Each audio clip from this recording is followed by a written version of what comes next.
What's going on, everybody, and welcome back to the Draft Report. In today's video, we'll be doing another mock draft, but this time it'll be what I would do if I was the GM of every team. The other mocks, we have done what I think would happen and what I believe will happen next week, but for this one, we are going to do, if I was the GM, what the Draft Report would do, and how I kind of feel on these prospects when I watch them compared to just what consensus is. And so let's get into it. Not much changing here with the first pick. Caleb Williams, number one. Everyone knows he's going to be the number one pick. I think he should be the number one pick. Dude's a special quarterback, and when you have a special prospect at that important of a position and you trade Justin Fields away, I mean, they're taking Caleb Williams, and I think they should. We don't need to talk about why Caleb is so amazing. We get to number two, Drake Maye. And this is kind of where I differ from a lot of people. I mean, a lot of people have Jayden Daniels as their number two quarterback, or a lot of people think the Commanders will take Jayden Daniels. And I think that is a decision that could haunt a franchise forever. Drake Maye is that superstar quarterback. He has everything you want in a quarterback. He has the size, the arm talent. I mean, the arm talent is insane, and he's athletic. He's a playmaker in the open field. He'll throw touchdowns with his left hand. He'll throw off platform. He'll truck someone in the open field. You know, this guy's just special. He's definitely a tier above Jayden Daniels, in my opinion, and I think it would be very stupid if the Commanders passed on a talent like Drake Maye for Jayden Daniels, and obviously they need a quarterback, so huge fan of Drake Maye to the Commanders. And then we get to number three. This is kind of where I differ from a lot of people. If you can tell, I'm kind of lower on Daniels and McCarthy and Nix. Just the whole quarterback class in general outside the top two, I'm kind of lower on than consensus. I mean, a lot of people are going to have a trade here, or they're going to have Jayden Daniels going to the Patriots. I think Marvin Harrison is the second best player in this class. I think there's an argument that he's more talented than Caleb Williams. He has everything you want in a receiver. Maybe he's not the most explosive like a guy we'll talk about later, but he is a great route runner. He has elite size, elite length. He catches everything. His body control, his ability to make a contested catch is amazing. I think you're getting the full package with Marv, and you know what you're getting. There's not really much projection of this guy has to improve at something. It's really, you're getting a probably top 10 receiver from day one, in my opinion. And receiver is growing with importance, and I just don't think the quarterbacks are worthy of a pick here. And also, I will have trades in the video, but it's tough in this video to have trades because I'm technically the GM of both teams, and both teams would have to agree to it. So a pick like here, sure, I'd love if I'm the Patriots to trade down, but if I'm the GM of the Vikings or the Broncos, I'm not trading up for Jayden Daniels. So that's kind of where it gets tough on trades, but we'll see that later. But anyways, Marvin Harrison Jr., my third pick, a great pick for the Patriots, and I think if any fans are mad at this, if you're a Patriots fan and you're mad at this, I think you're honestly wrong, because you're getting a superstar, I'd say almost a guaranteed star with like truly best receiver in the league potential, and I'm taking that at number three over Jayden Daniels. So that's my opinions on that. We get to number four, Malik Nabers, another position where a lot of people are mocking a trade, and in real life there probably will be a trade in these first four picks. But again, don't think it's worth trading up future picks for a guy like Daniels or McCarthy. Anyways, Malik Nabers, explosive. When I was talking about Marv and saying maybe he's not the most explosive, you watch a guy like Malik Nabers, and he is the definition of the word explosive. I mean, his acceleration to full speed is elite. He can run routes. He hasn't even completely learned how to play the receiver position, and he still is elite. I mean, no one can really keep up with him athletically, and man, he's not the biggest guy, so in press he can get a little he can get out physical a little bit in press. He's maybe not the ball winner that you're getting with Odunze or Harrison, but man, he is a special athlete. He has 4.3 speed. He can take the top off the defense. He can win in short areas. His hands are good. He catches through contact pretty well. I think you're getting the full package. And Arizona, obviously, would love to get Marvin Harrison, and I think that's what they should do if it falls to him in the draft. But Malik Nabers is just a step below, and he's, in most classes, easy wide receiver one, and definitely worthy a top 5 pick, in my opinion. We get to number 5. Again, another spot where a trade could be very likely in real life, but again, I'm just not a fan. So Joe Alt to the Chargers, and this is a guy I get that he's a left tackle and they have Slater, but I think Slater could kick to right, or you could figure it out. You get a special prospect like this. Harbaugh obviously wants to build from the trenches. That's how he's always played or coached the game of football. And there's not many better trench players in this class than Joe Alt. In my opinion, he's the best tackle. Pretty clearly, he's huge. He's like 6'9", long arms, good frame. His power profile is the only thing I question a little bit. Like, he's not this dominant force that you're getting with some other guys in this class, but his hands and pass protection for a 21-year-old are amazing. He has all the size requirements that you want. He's a special athlete moving in space. He can fit into any scheme, especially a zone run scheme like the Chargers want. I just think Joe Alt's the full package, and Harbaugh really wants to build from the trenches, and I would definitely welcome that. Alt's my fifth-ranked prospect on my board, so I have no problem taking him at 5. We get to number 6, falling right in line with my big board. Number 6, I have Rome Odunze. So he's in the Marvin Harrison mold where he's not this superstar athlete. I mean, he's still a great athlete. 4.45 40, I believe. He's pretty smooth. I wouldn't say he's the explosive. He has the explosiveness that like Malik does, but he's much more smooth and controlled in his breaks, and I think he sets up his routes very well. He changes his tempo exceptionally well. I think he just knows how to play the game of football better than a guy like Malik Neighbors, but he's just not the athlete that Neighbors is, even though Odunze's bigger and he catches everything downfield. I think he caught 75% of contested catches this year, which is amazing. He can win at all 3 levels.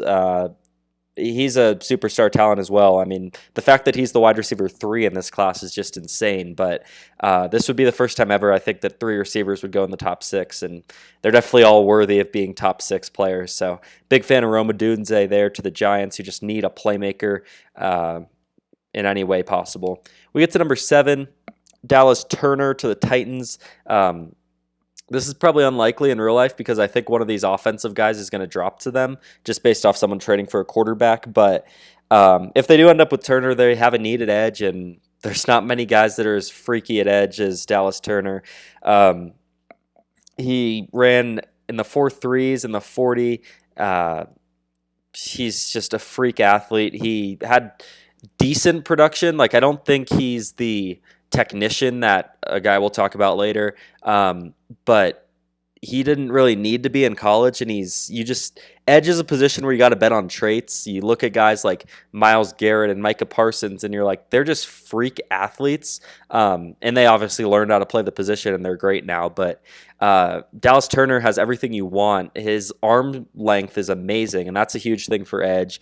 He can just get into the frame so easily, even though he's a smaller guy. That allows him to convert speed to power pretty well. He plays the run well. He's flexible and bendy, and his get-off is amazing. I mean, he just has all the tools. He definitely needs to be refined. He's not a complete product right now, but his hand usage isn't bad, especially for someone who's only played 3 years in college. And then to have decent production at the SEC level is really encouraging. So Dallas Turner, a guy I really like for a edge-needy team in the Titans.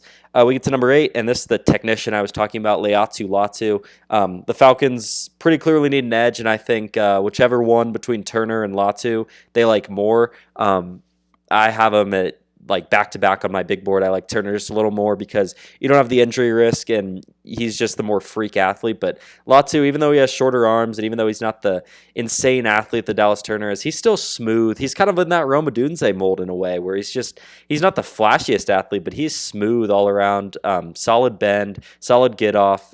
He can play all across the line with his hand in his dirt, standing up.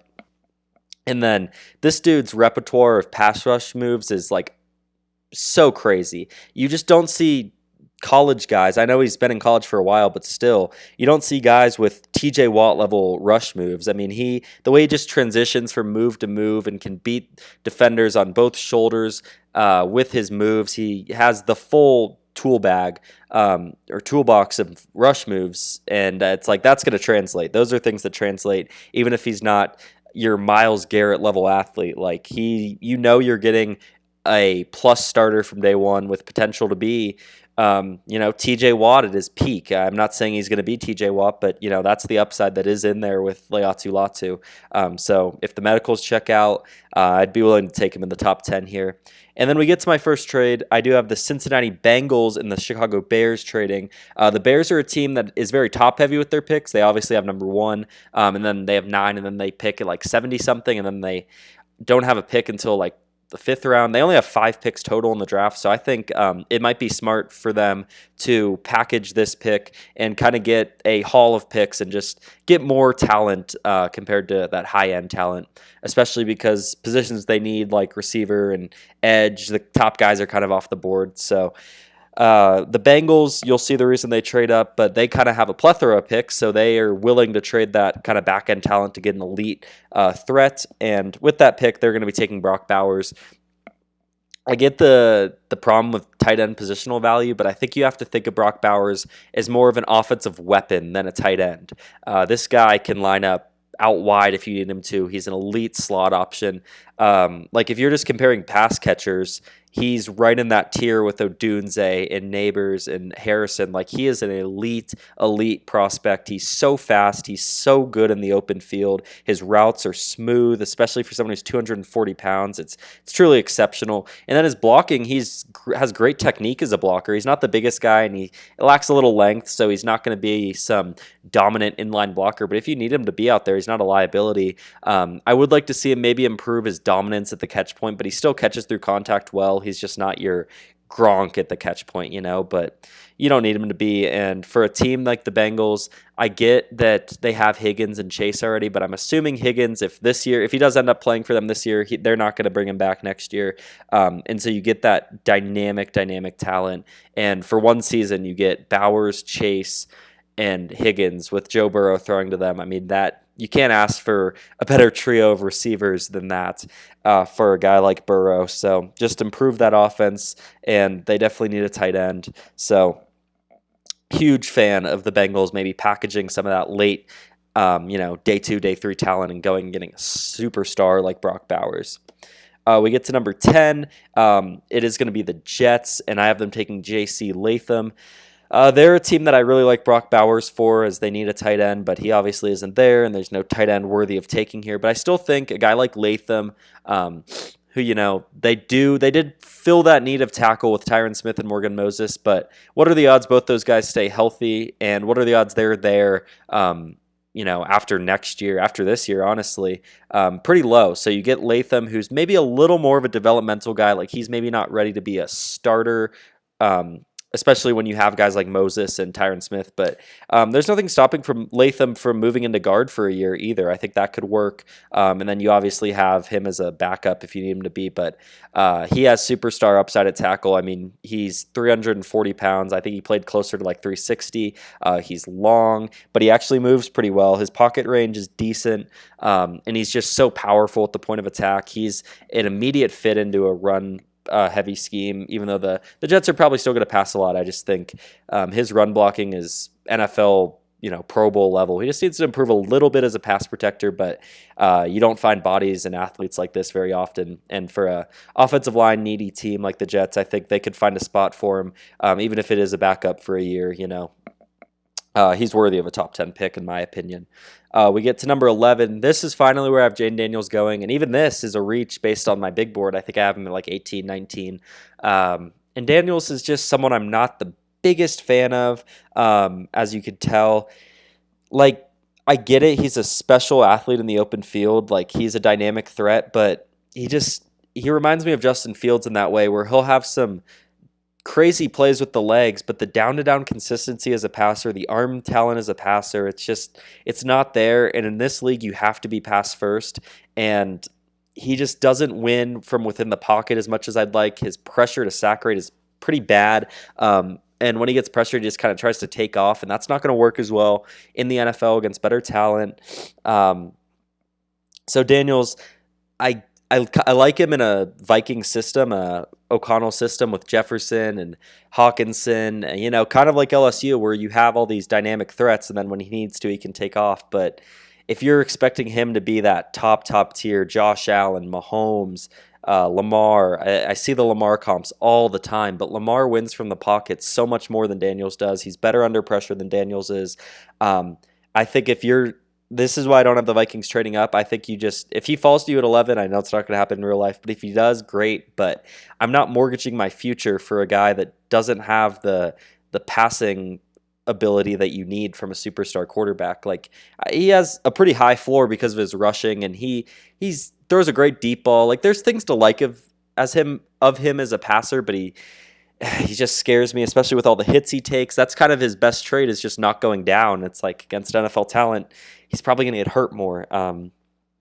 So man, I'm weary of a team taking Daniels super early, but at 11, for a QB needy team, it's definitely worth the pick there. We get to number 12. This is my team. Another reach at the quarterback position, JJ McCarthy.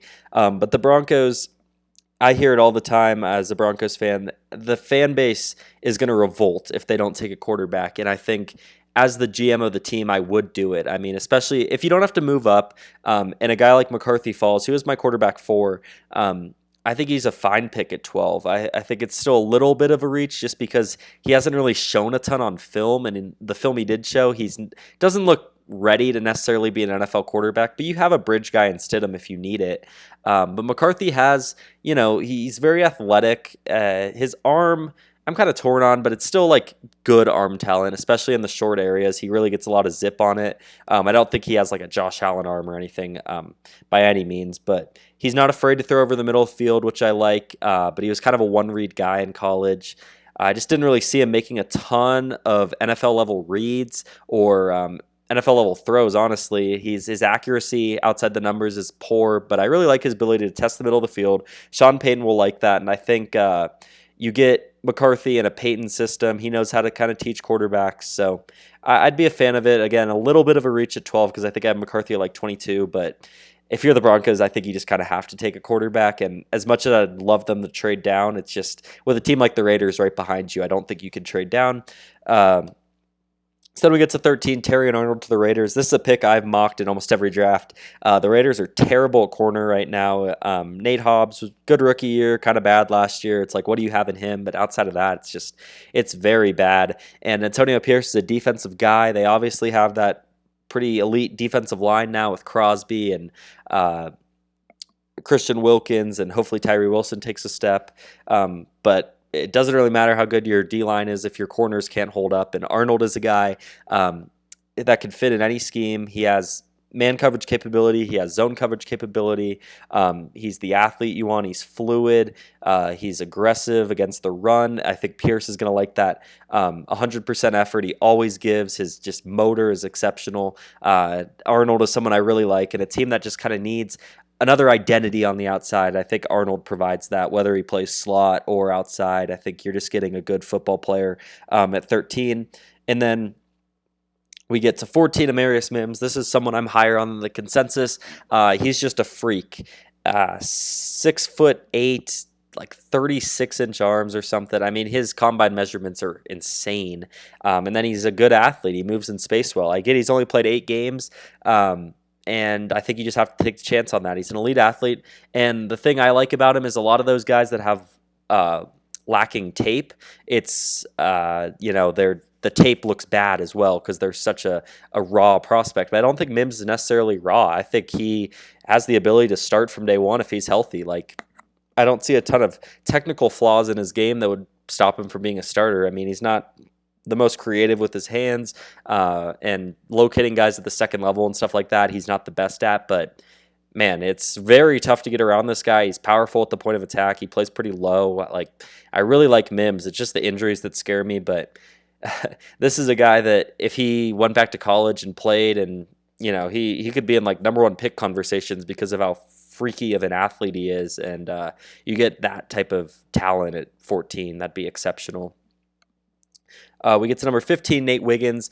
Colts need a cornerback. They play a lot of cover 3. Wiggins has the speed, the length to play over the top in cover 3. I really like that, but he's also a guy that can come down and play man. He is on the skinnier side and isn't great against the run, but I think those are things you can somewhat fix. He's already added some weight to his frame, which will help.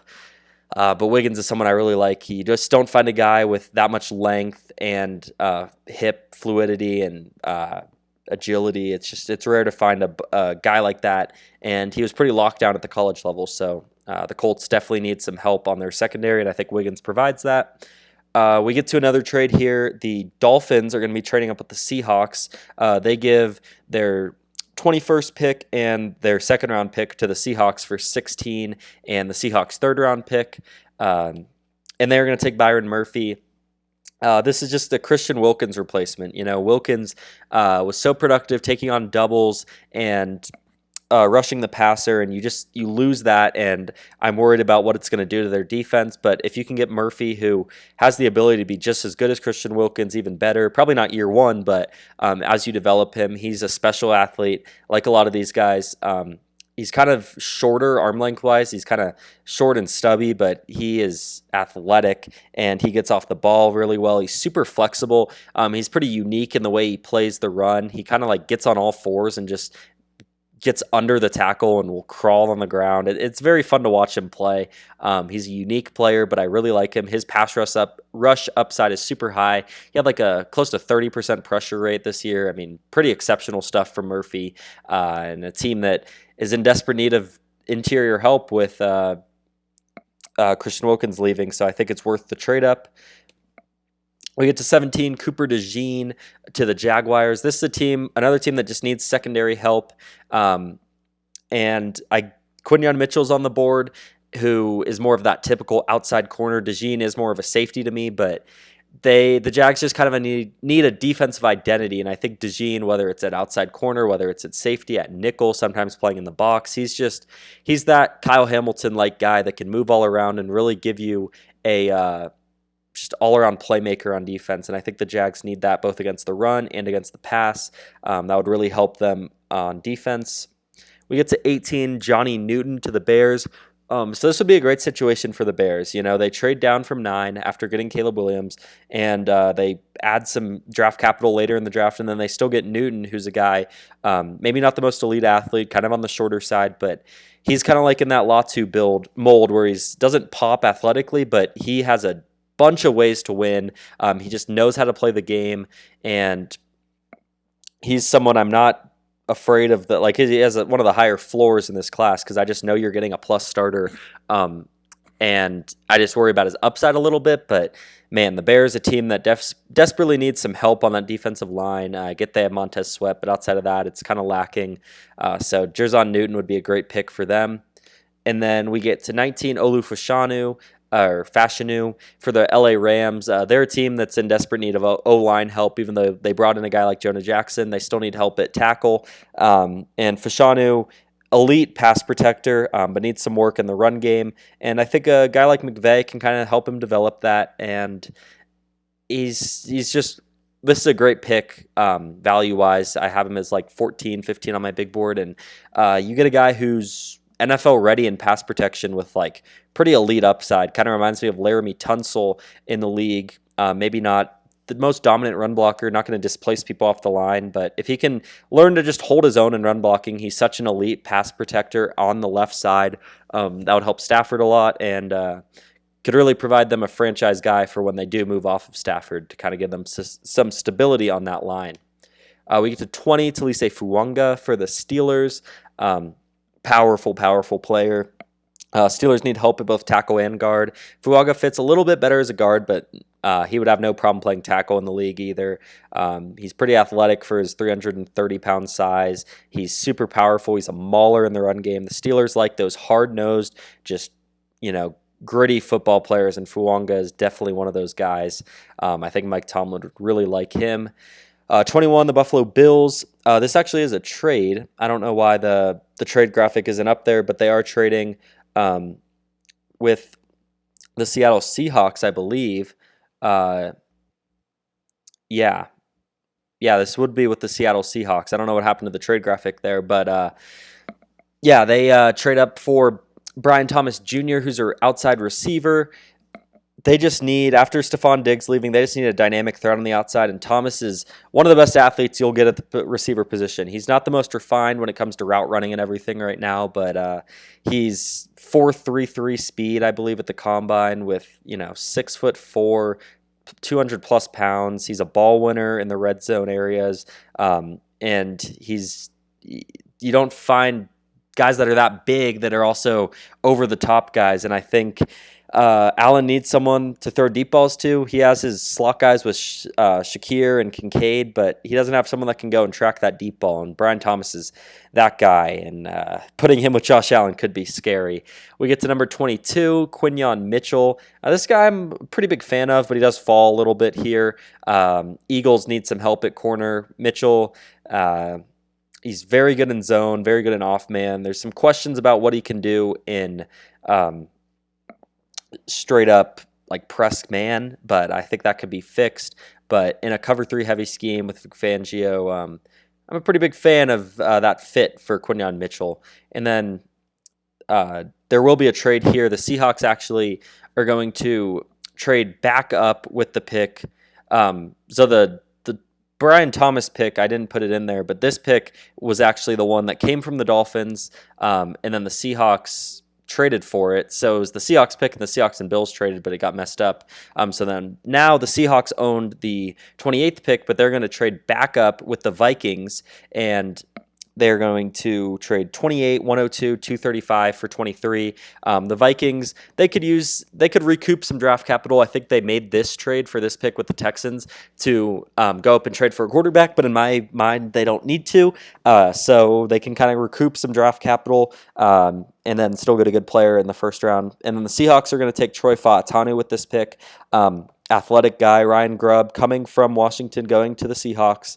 I think he'll really like Fautanu. He's a special athlete, maybe not the most powerful, maybe not the most technically refined in the run game, but he moves like a tight end at 300 plus pounds. So pretty special there.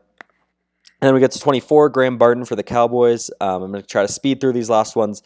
Graham Barton, athletic, can play guard, center, maybe tackle if you need him to. The Cowboys are in need at all 3 line positions, so I think getting a versatile guy like Barton to pair with another versatile guy with Tyler Smith, I think that would just help their line a lot.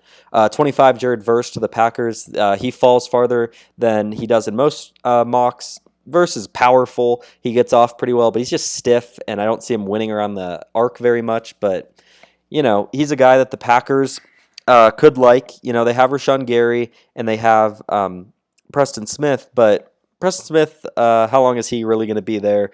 And it's never bad to get some more edge talent. Then we have a trade here. The Patriots are going to be trading up from 34 to 26 and then some late round picks. And they do this to get their quarterback, Bo Nix. They obviously don't take Jane Daniels early, so they have Marvin Harrison and Bo Nix. That's their duo of the future. And I would much rather have them do this and trade up for Nix than take Jane Daniels at 3, because I think Nix and Daniels are actually closer talent-wise than a lot of people think, in my opinion at least. Nix isn't flashy, but he can be, he's a little Mac Jones-like, but he's very athletic. So he can provide a little more out of structure than a guy like Mac Jones did, but kind of those same, maybe not the biggest arm, but he is safe with the ball, which I really like. We get to 27, Kool-Aid McKinstry to the Cardinals. They took Malik Neighbors earlier, so they shore up their receiver woes, and then they get a corner who maybe not the craziest upside, but you know what you're getting. He's very refined in press, very good instincts in zone. I'm a fan of McKinstry. 28, the Vikings, this is the trade down. They get Chop Robinson. They need help at edge. I know they brought in Jonathan Grenard, but they could still use some edge help with Danielle Hunter leaving. Chop is explosive, but he only had like 6 sacks in his entire career or something like that. So he needs a lot of work, obviously, but his get off is special. It's kind of like watching a young Micah Parsons in a way. Not saying he's going to be Micah, but trying not to helmet scout. He does look a lot like Micah when he was at Penn State. We have another trade here, the Lions and the Raiders. The Lions are going to trade down. The Lions are in big need of like corner and maybe some depth O-line, but I just don't think that's really there for them right now at 29. So they recoup some draft capital. while the Raiders trade up, and they're obviously going for a quarterback, and that will be Michael Penix Jr. So I do have 6 quarterbacks going, even though I'm not the biggest fan of quarterback in this draft. I think it's worth the trade up to get that 5th-year option on a guy like Nix or Penix late in the round. Getting that 5th-year option is huge for quarterbacks because they do just get so much money when they hit free agency. So that is very valuable. Penix, strong arm, wins from within the pocket. He's a better athlete than I give him credit for, but he doesn't show much out of structure ability on film, so it's tough to really say, oh, he'll do that in the league. Like, he didn't do it in college, so what makes you think he's going to do it in the league? He just kind of feels like a Raider to me, and the Raiders obviously need a quarterback, but him and O'Connell, I think, would still be a competition, but I would put my money on Penix to win that. 30, Adonai Mitchell to the Ravens. This is a guy I'm a really big fan of. He is twitchy in and out of routes. He's kind of like Brian Thomas, this big guy that can win with speed downfield. He's a decent ball winner at the catch point. I'd like to see him be a little more physical, but his routes are special. It's just his effort and his lack of consistent production is really worrying. There's just a lot of bust potential there because of those things, but if he hits, he's going to be special. 31, Jackson Powers-Johnson to the 49ers. 49ers, outside of Trent Williams, really need help all across the line, and Powers-Johnson could play guard, he could play center, and be very good from day one. So I like that for the Niners, who just need interior offensive line help. And the last pick, Ladd McConkey to the Chiefs. Chiefs, in my opinion, have to take a receiver with, their woes that they've had. Who knows if Rashee Rice is going to be suspended or not. They brought in Marquise Brown, but I still think they could use an underneath guy like McConkey. I'm a big fan of Ladd. Even though he didn't have the craziest production at Georgia, he's one of the best route runners I've seen, and he actually has pretty good over-the-top speed. He catches everything. So big Ladd McConkey fan. I think the Chiefs and Mahomes would really appreciate his services. So that is going to wrap up the video. Please let me know what you think in the comments. I know a lot of you guys are going to be surprised with where I have the quarterbacks and what I think should happen with the quarterbacks. But as always, just my opinion. I'd love to hear yours in the comment section below. And if you enjoyed, please like, comment, and subscribe.